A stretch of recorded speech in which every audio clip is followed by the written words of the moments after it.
Hello friends, welcome to Jothi blooms. இன்றைக்கி ஒரு பெரிய அறுவடை பார்க்கலாமா?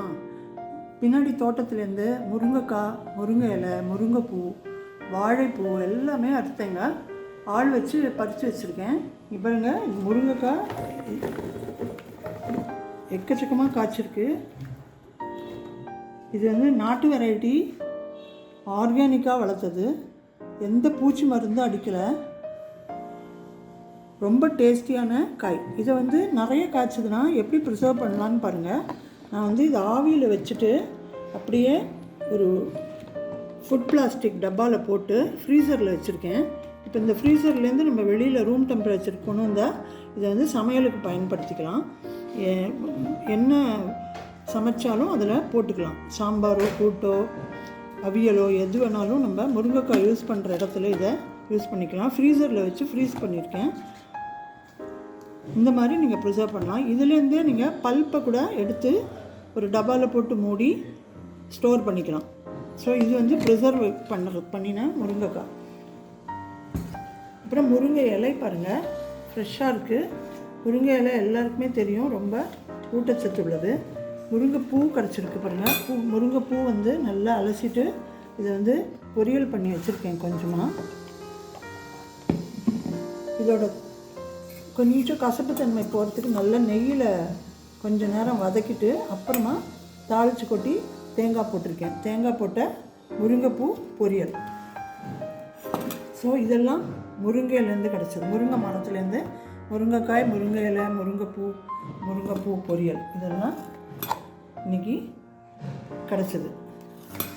இந்த முருங்கைக்காயை எப்படி இன்னொரு விதமாக ப்ரிசர்வ் பண்ணலாம், நம்ம கொஞ்ச நாளைக்கு நமக்கு யூஸ் பண்ணுற மாதிரி வச்சுக்கலாம் அப்படின்னு நான் இன்னொரு ட்ரிக்கு காட்டுறேன்.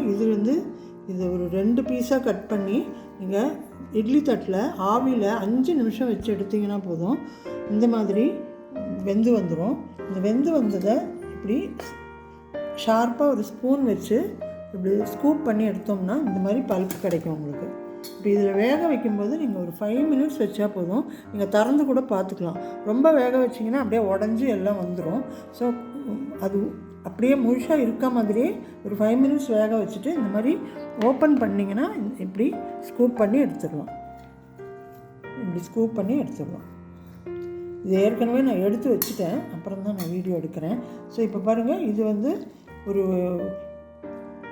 டப்பாவில் போட்டு மூடி நீங்கள் ஃப்ரீசரில் வைக்கணுங்கிறது இல்லை ஃப்ரீசர்லேயும் வச்சுக்கலாம். ரொம்ப நாள் வேணும்னா ஃப்ரிட்ஜில் சும்மா வச்சாலே உங்களுக்கு ஒரு 10 to 15 days 1 month வரைக்கும் இருக்கும். இப்படி மூடி வச்சுருங்க. மூடிட்டு ஃப்ரிட்ஜில் வச்சா போதும். ஸோ இந்த மாதிரியும் நம்ம முருங்கைக்காய் நிறைய கிடைக்கும்போது நம்ம வீட்லேயே காய்க்கும்போது வேஸ்ட் பண்ணாமல் பல்ப் எடுத்து வச்சுக்கலாம். நீங்கள் குழம்பு வைக்கும்போதோ, இது சாம்பார் வைக்கும்போது, அவியல் வைக்கும்போதெல்லாம் நீங்கள் இதுலேருந்து 2-3 ஸ்பூன் எவ்வளோ தேவையோ எடுத்து போட்டுட்டிங்கன்னா இது நியூட்ரிஷனே போகலை, அப்படியே இருக்குது. இதோட டேஸ்ட்டும் மாறாமல் இருக்கும். ஸோ இது நீங்களும் ட்ரை பண்ணி பாருங்கள்.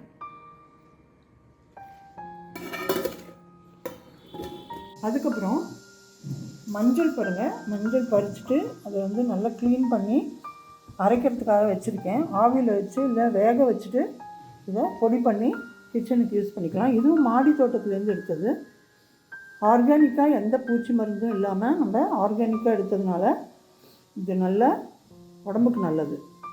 கடையில் வாங்குகிற மஞ்சத்தூளை விட இதில் எந்த கலப்படமும் இல்லாமல் நமக்கு கிடைக்கும். ஸோ இது மாடி தோட்டத்துலேருந்து எடுத்த அறுவடை. இது மாடி தோட்டத்தில் வளர்ந்துருக்கிற பெரண்டை.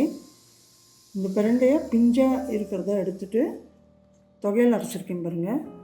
தொகையலுக்கு உளுத்தம்பருப்பு, கடலைப்பருப்பு, ஒரு 1/2 டீஸ்பூன் தனியா, அப்புறம் கொஞ்சம் புளி வச்சு நல்லா வறுத்துட்டு 4-5 காஞ்ச மிளகாயும் சேர்த்து வறுத்துட்டு அப்புறம் இந்த பெரண்டையை நல்லா க்ளீன்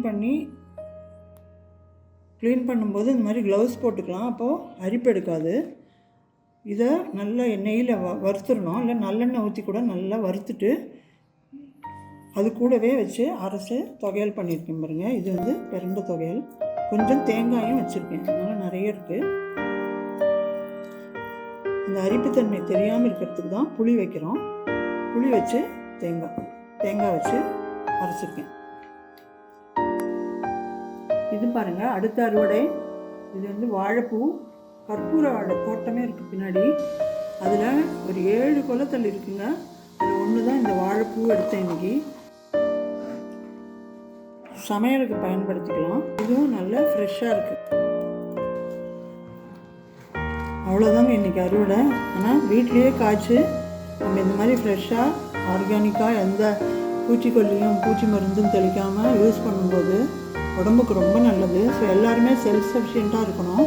மாடி தோட்டத்துலேயும் நம்ம நிறைய காய்களும் பழங்களும் எடுக்கலாம், பூக்கள் எடுக்கலாம். அதே மாதிரி இந்த மாதிரி சின்ன இடம் இருந்தால் கூட ஒரு முருங்கையோ வாழையோ வச்சிங்கன்னா அந்த வாழைப்பூ, வாழைக்காய், வாழைத்தண்டுன்னு கிடைக்கும். முருங்கை இலை, முருங்கைப்பூ, முருங்கைக்காய் அப்படின்னு கிடைக்கும். நமக்கு தெரிஞ்சவங்களுக்கு எல்லாமும் கொடுக்கலாம். பக்கத்தில் எல்லோரும் இது அறுக்கும்போது எடுத்துன்னு போனாங்க. எக்கச்சக்க முருங்கைக்காயும் எடுத்துட்டாங்க, இலை, பூ எல்லாமே எடுத்துட்டாங்க. எல்லாருக்கும் அவ்வளோ சந்தோஷம். ஸோ இன்றைக்கி வீடியோ இதோட முடிஞ்சிருச்சு. அடுத்த வீடியோவில் பார்க்கலாம். தேங்க்ஸ் ஃபார் வாட்சிங்.